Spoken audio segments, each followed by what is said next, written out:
When Alex Morgan inherits his grandfather's cherished farm, he never expects to find a ruthless HOA building luxury homes on his land.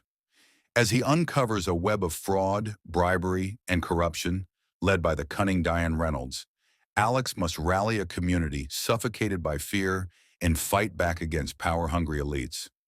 Betrayals, threats, and impossible choices push him to the edge. Will justice prevail, or will the past be buried forever? Stay tuned for a gripping story of legacy, betrayal, and one man's fight for what's right. Alex Morgan was living his busy city life, juggling a demanding job in the hustle and bustle of urban living. It wasn't that he didn't care about the family farm back in Meadow Creek. He did, but it was hard to find the time to visit ever since his grandfather, Joe Miller, passed away. One quiet Tuesday morning, just as the sun was barely creeping through his apartment blinds, his phone buzzed relentlessly on the nightstand. Alex squinted at the screen, noticing the name Mrs. Thompson flashing. Groggy and slightly confused, he picked up. Alex, honey? You need to get down here right now," Mrs. Thompson stammered, her voice filled with a mix of urgency and anger. "They're building houses on your grandpa's land."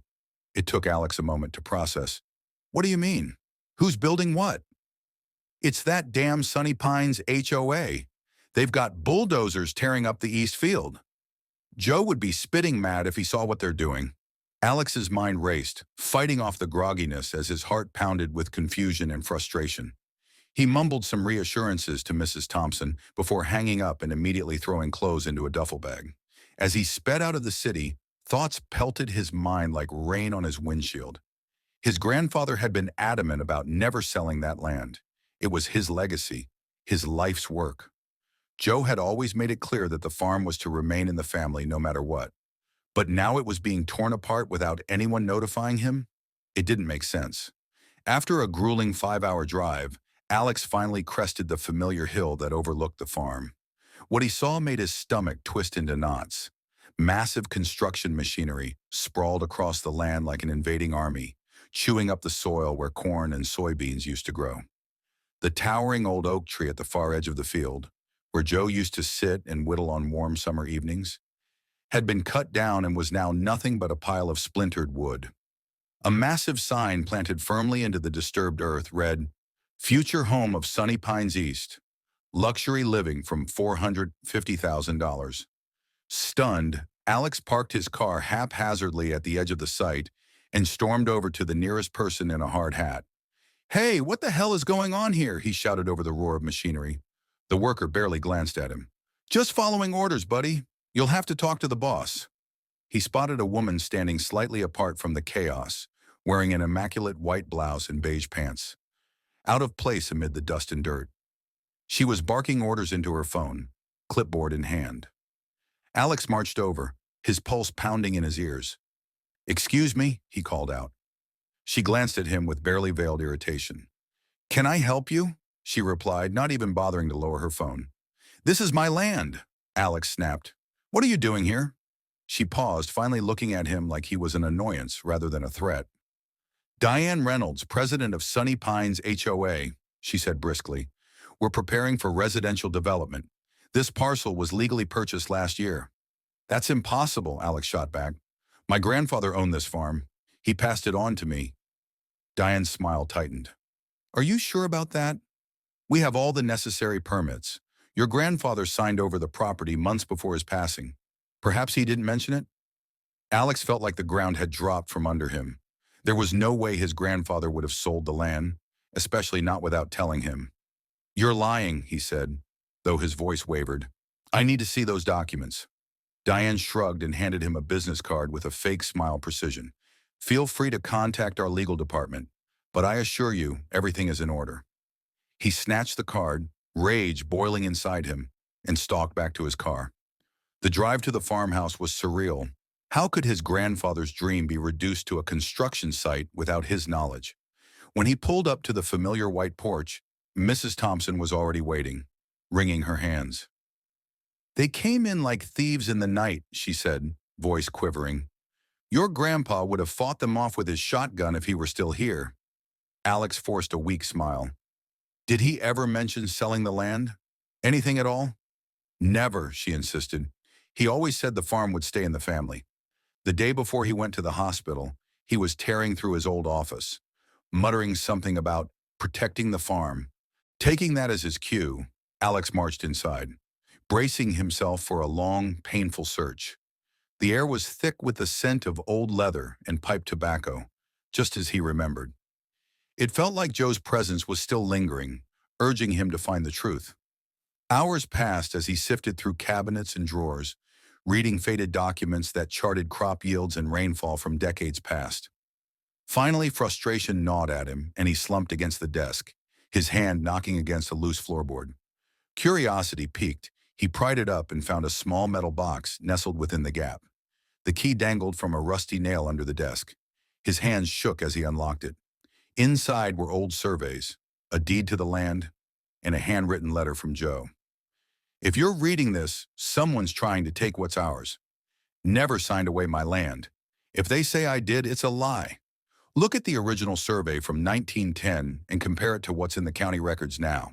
The truth is in the boundaries. Alex's breath caught. He unfolded the original map from 1910 and compared it to newer records. The eastern boundary had shifted by nearly 80 acres. Land that now housed Sunny Pine's first wave of homes. He felt a surge of both triumph and dread. Triumph that he had proof, and dread that this fight was far from over. Determined to get justice, Alex drove into town and burst into Walter Franklin's office, the only lawyer in Meadow Creek worth his salt. Walter adjusted his thick glasses and studied the documents, his eyebrows raising higher the more he read. This is a serious discrepancy, Walter mused. If your grandfather never signed over the land and his signature was forged, we might have a case. We don't might have a case, Alex countered. We do have a case. This is fraud. Walter nodded slowly. Then we'll file for an emergency injunction to halt construction. But be prepared. Sunny Pines won't go down quietly. Diane Reynolds is well connected. As Walter made calls and filed paperwork, Alex knew the battle had just begun. He glanced back toward the old farm through the office window, determination hardening in his eyes. They thought they could bully him out like they had with so many others. They were wrong. He wasn't just fighting for land. He was fighting for his grandfather's legacy. The injunction was granted, but it didn't take long for Diane Reynolds to strike back.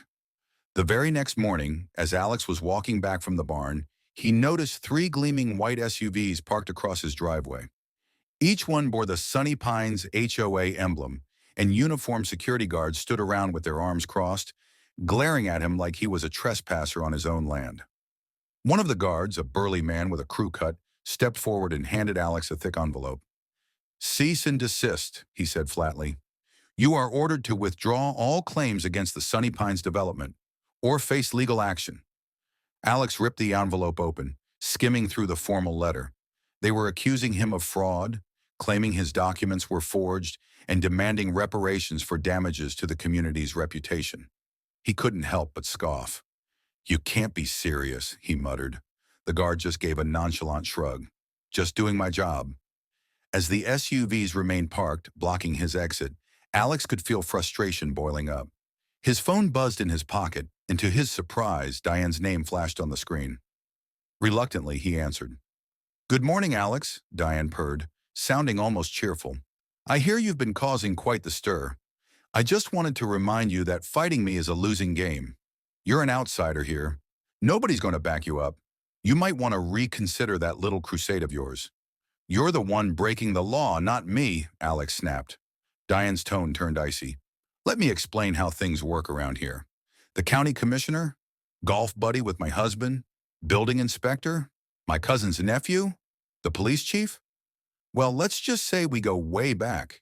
You're in over your head and you're about to get buried in legal fees and county violations. By the time I'm done with you, that farmhouse will be condemned and you'll have nowhere to go. So how about we skip the drama? Sign over the disputed land and I'll throw you a bone. 7 figures, immediate payment." Alex felt his jaw tighten. "You're delusional if you think I'm giving up. This isn't just about money. It's about doing what's right." Diane laughed, low and mocking. "Spare me the small-town hero speech. Everyone has a price. Yours is just higher than most. Think it over. You have until tomorrow." She hung up before Alex could respond. He dropped his phone onto the porch railing, staring out at the damaged fields. All at once, the weight of the situation crashed down on him. The farm was cut off. No power, no water, no way to get us supplies. He tried calling the sheriff's office to report the harassment, but the deputy on duty seemed uninterested, advising him to take it up with the county commissioner. Frustrated and cornered, Alex called Walter.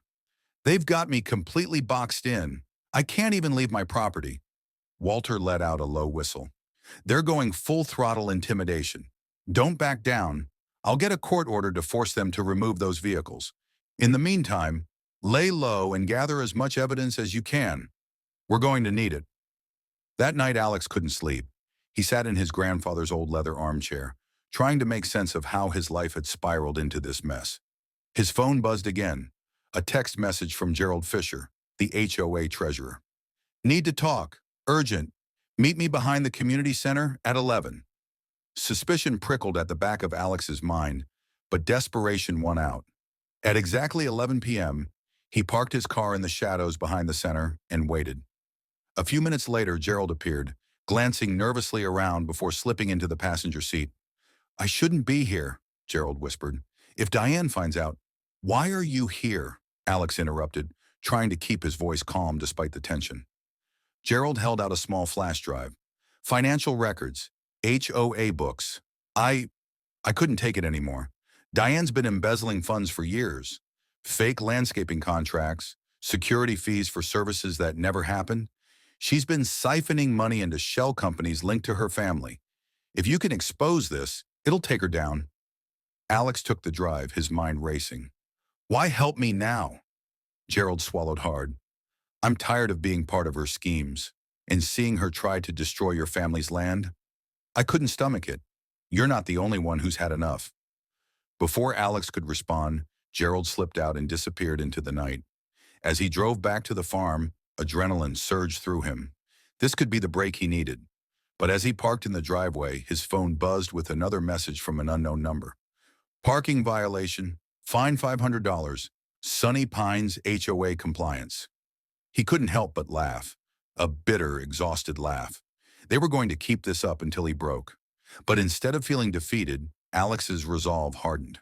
Diane thought she was untouchable, but she had underestimated the one thing she couldn't control: people's sense of justice. The next day, Alex went to Walter's office with the flash drive. They pulled up the files, going through spreadsheet after spreadsheet. It was all there. Hundreds of thousands of dollars redirected to shell corporations with vague business names. The pattern was undeniable. Walter's face lit up with determination. "This is gold. We can't just use this in court. We need to bring in the state's attorney and the media. We're talking about massive fraud and corruption here. Diane's going to wish she never messed with your family." Alex knew that even with the evidence, it wouldn't be easy. Diane had too many connections, too much influence. But he also knew that public pressure was powerful, more powerful than Diane's threats. He was going to make sure everyone knew the truth, no matter how dirty the fight became. He looked out the window at the distant silhouette of the farmhouse, and a memory surfaced. His grandfather laughing by the old oak tree, telling him stories of how their family had fought off every attempt to take the land since the first settlers arrived. He would honor that legacy, no matter what it took. The next morning, Alex was jolted awake by the sound of engines outside his farmhouse. Rubbing the sleep from his eyes, he peered through the window to see 3 more Sunny Pines security SUVs parked across his driveway, effectively trapping him in. Men in uniform stood around with crossed arms, clearly meant to intimidate. Before he could make sense of it, his phone buzzed again. A text from Walter. "Brace yourself. Diane just filed a lawsuit against you for defamation and fraudulent claims. She's trying to hit you on all fronts." Frustration boiled inside him. Diane was doubling down, using every legal and social advantage she could muster. Just then, there was a loud bang on the front door. Opening it cautiously, Alex was greeted by 2 men in suits, county inspectors. One of them flashed a badge. "Inspection for code violations. We've received complaints about unsafe structures on the premises." "Complaints? From who?" Alex demanded. But the men ignored him and barged inside, clipboards in hand. They moved methodically, marking off every minor flaw they could find. chipped paint, loose railings, even a broken window latch. "What is this really about?" Alex pressed, feeling his temper rise. The inspector gave him a cold look. "Just doing our job, sir. Your property doesn't meet code, and these violations will need immediate attention. You have 30 days to comply, or the county will issue a condemnation order." After they left, Alex slumped against the doorframe. They were trying to get his farmhouse condemned, forcing him off the land. As the weight of the situation settled on his shoulders, he couldn't help but feel the sting of hopelessness gnaw at his resolve. Just then, his phone buzzed again. Another message from Walter. They just filed a motion to vacate the injunction. Diane pulled some strings. Hearing set for next week. Dread pooled in Alex's stomach. If they overturned the injunction, construction would resume immediately, and his grandfather's land would be lost forever. He needed more leverage, more than just financial fraud. He needed undeniable proof that Diane had knowingly committed criminal acts.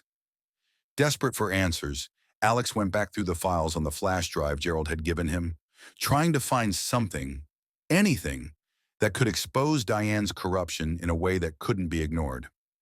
As he dug deeper, he found a folder labeled Contracts and Permits.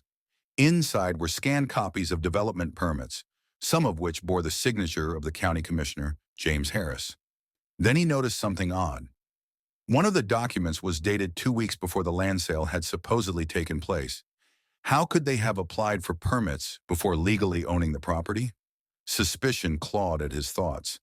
He needed someone who could verify the authenticity of these documents. His phone rang. This time, it was Janet Rivera, the reporter from the Meadow Creek Gazette. "Alex, you need to see this," Janet said breathlessly. "We just got a tip that Diane's been trying to secure a multi-million-dollar loan using the disputed land as collateral. If it goes through, she'll have the cash to finish the development before your case even goes to trial." "That's insane," Alex muttered. "If she pulls that off, I'm sunk." "Not quite," Janet countered. "I dug deeper into her connections. Turns out Commissioner Harris and Planning Director Mark Wilson are both heavily invested in the Sunny Pines project. If we can prove conflict of interest and corruption, it could blow this whole thing open." A surge of determination reignited inside Alex. "Meet me at the farmhouse tonight. Bring anything you have. I'll have more to show you."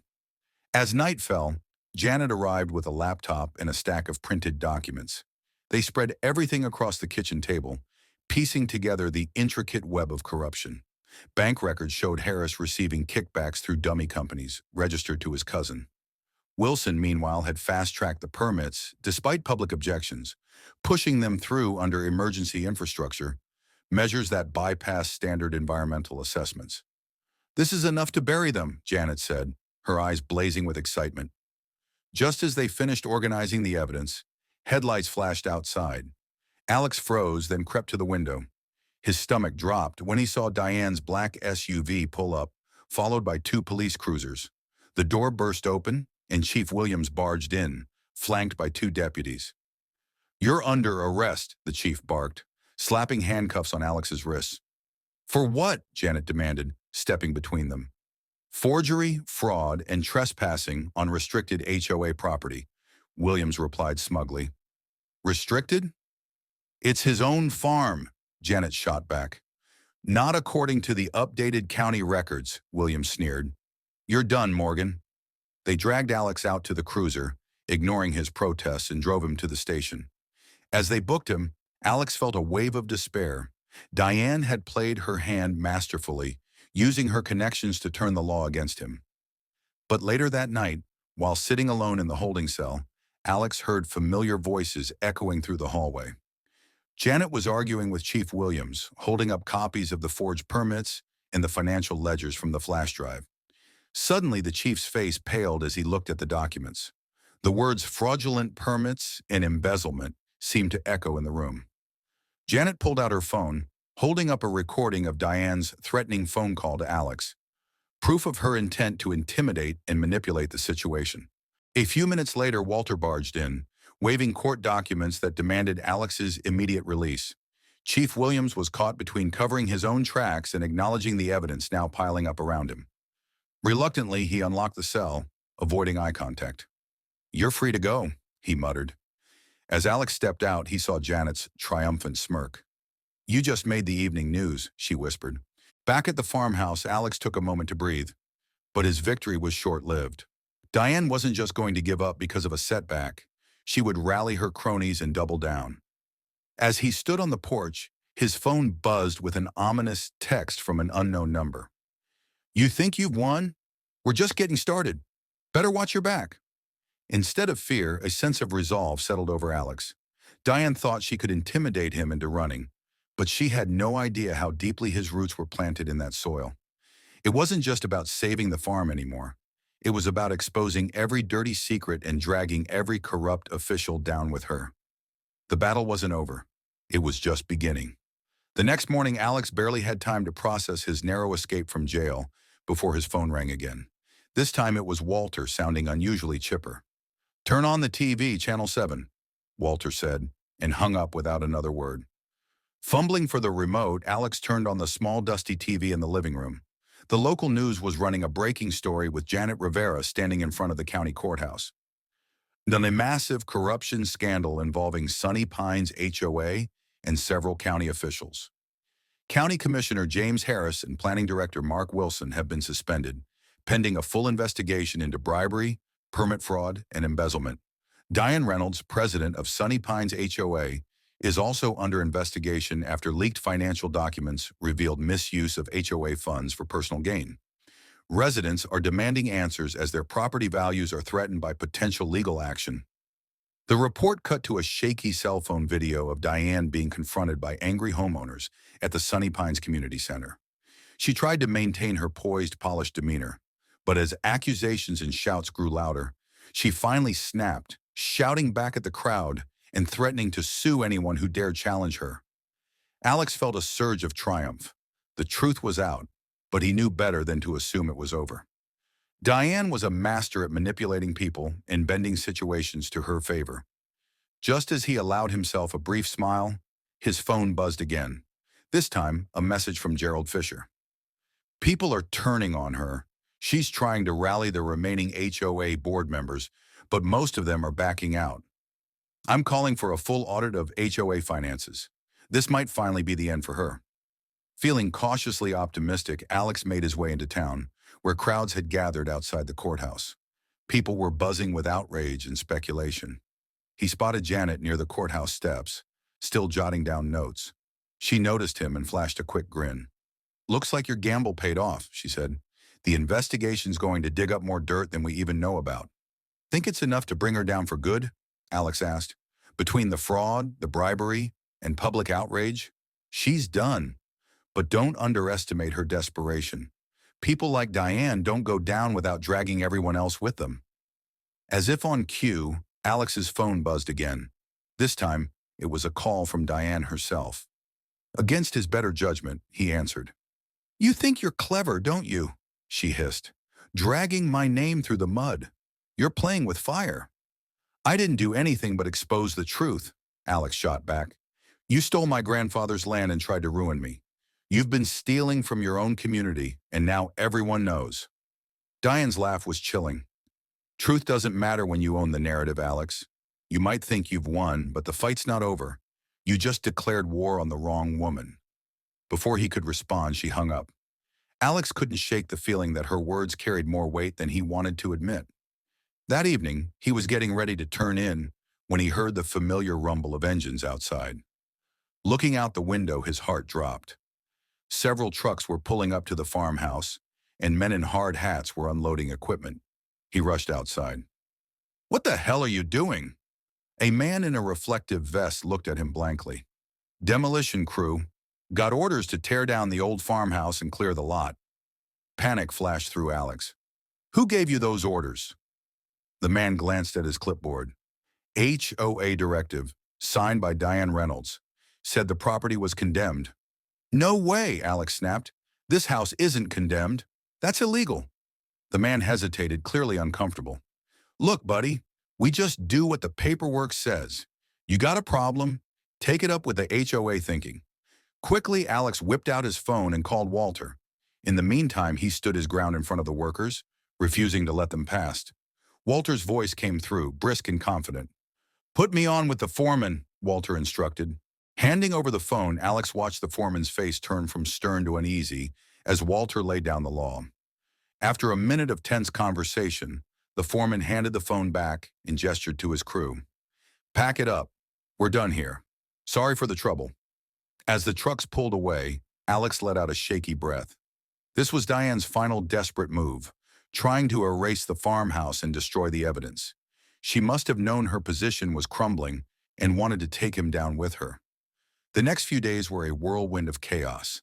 The county officials, not entangled in Diane's schemes, began dismantling the corrupt networks piece by piece. Public outcry grew louder as more details emerged. Families learning how their money was funneled into private accounts, infrastructure projects left half-finished, while Diane pocketed the difference. Finally, the day came for the community meeting to vote on dissolving the Sunny Pines HOA. Alex arrived at the community center, surprised to see it packed to the brim. Neighbors, reporters, and even former HOA board members. Diane sat at the front, trying to maintain her composure, but her eyes were frantic, darting around the room. When the vote was called, it wasn't even close. Over 90% of the community voted to disband the HOA.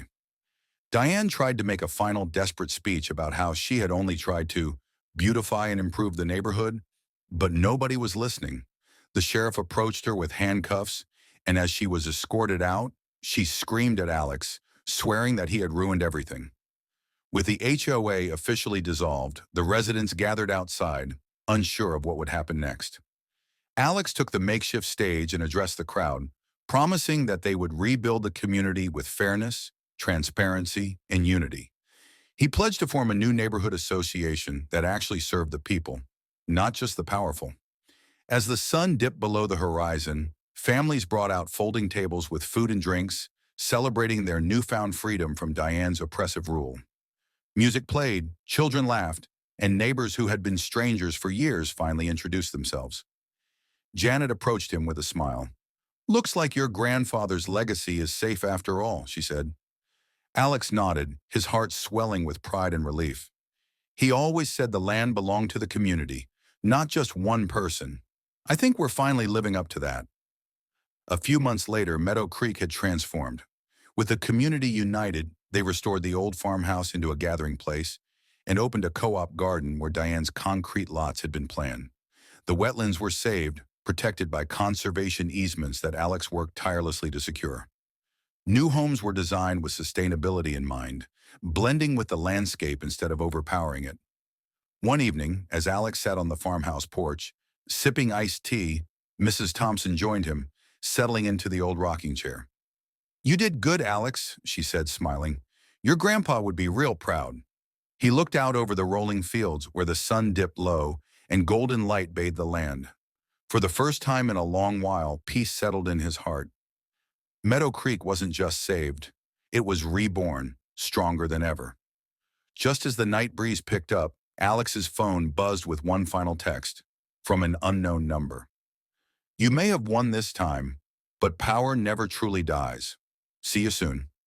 He looked at the message for a moment, then deleted it without a second thought. He wasn't afraid anymore.